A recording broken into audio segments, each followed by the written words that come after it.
ایک بار حضرت صلی اللہ علیہ وسلم لوگوں میں بیٹھے ہوئے ان سے باتیں کر رہے تھے۔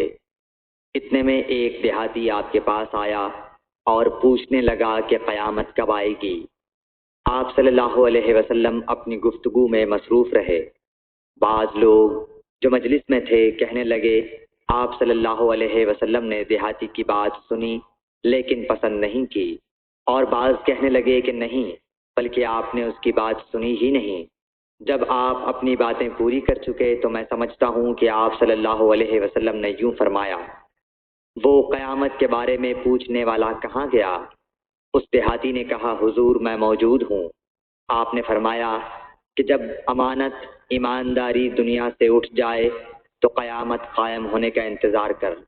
اس نے کہا، ایمانداری اٹھنے کا کیا مطلب ہے؟